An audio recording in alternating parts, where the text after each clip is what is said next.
Halo, selamat pagi. Kembali lagi kita di podcast kelompok perdata mata kuliah hukum telematika. Nah, di sini dengan perkembangan teknologi yang sangat pesat ini, saya ingin bertanya nih, bagaimana tanggapan Ibu Meta terhadap perkembangan teknologi yang sangat pesat sekarang ini? Sangat membantu kehidupan kita sekarang.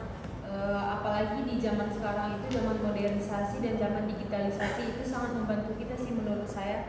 Contohnya itu misalnya kita belanja online, jadi kita tidak perlu repot-repot lagi keluar jauh-jauh ke toko untuk mendapatkan barang tersebut. Contoh yang lain lagi itu sosial media, jadi kita bisa mendapatkan hiburan dari sosial media, mendapatkan informasi dari sosial media.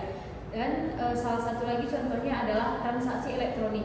Jadi kita tidak perlu lagi jauh-jauh ke bank untuk mentransfer uang atau membayar sesuatu. Jadi melalui handphone sendiri, dimanapun, walaupun kita di rumah, kita bisa melakukannya itu dengan mudah.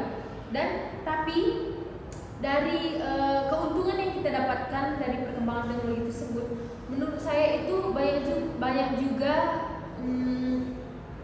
dampak negatif itu yang kita dapatkan dari perkembangan tersebut. Contohnya itu adalah penipuan online, ujaran kebencian, bullying dari online, dan yang paling marak itu menurut saya terjadi adalah berita hoax.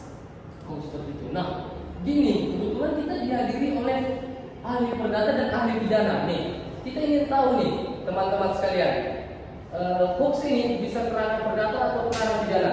Saya tanya dulu ke Bapak Restu, bisa nggak hoax ini kerana perdata? Berbicara tentang hoax atau kabar bohong, ini berarti kita sedang berbicara dalam beberapa pasal dalam Undang-Undang ITE.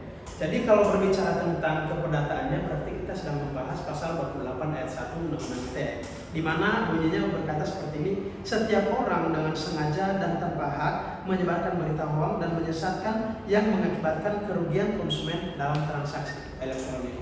Tidak, menurut saya walaupun itu dalam transaksi elektronik, namun itu bisa berujung pada pidana apabila berita bohong tersebut dikirim atau diunggah melalui layanan aplikasi, pesan dalam arti penyiaran daring, situs atau media sosial, marketplace, iklan atau layanan lainnya melalui sistem elektronik, sehingga dilihat oleh banyak orang dan menyesatkan dan merugikan banyak orang akibat dari konten tersebut.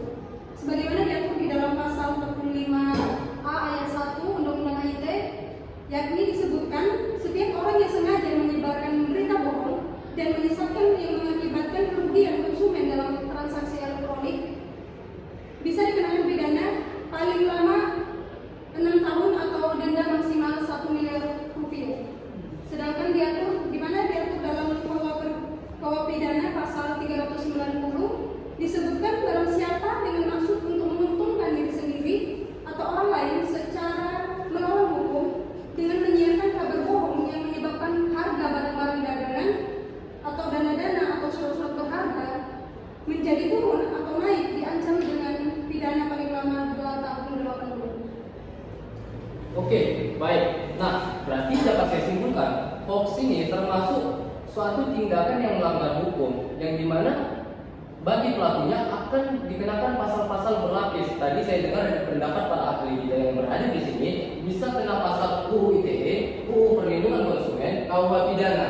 Nah, sehingga kita dapat menyimpulkan bahwa hoax ini bisa masuk ranah pidana, bisa masuk ranah perdata, tergantung clue-clue yang terjadi pada kasus-kasusnya. Nah, insya Allah podcast ini menjadi suatu media yang bisa menambah wawasan bagi penonton dan bagi rekan-rekan yang berhadir di sini.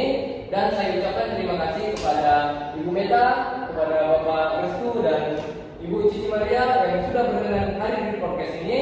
Dan kita berada di ujung acara. Saya ucapkan sampai jumpa dan terima kasih di podcast-podcast selanjutnya. Dah.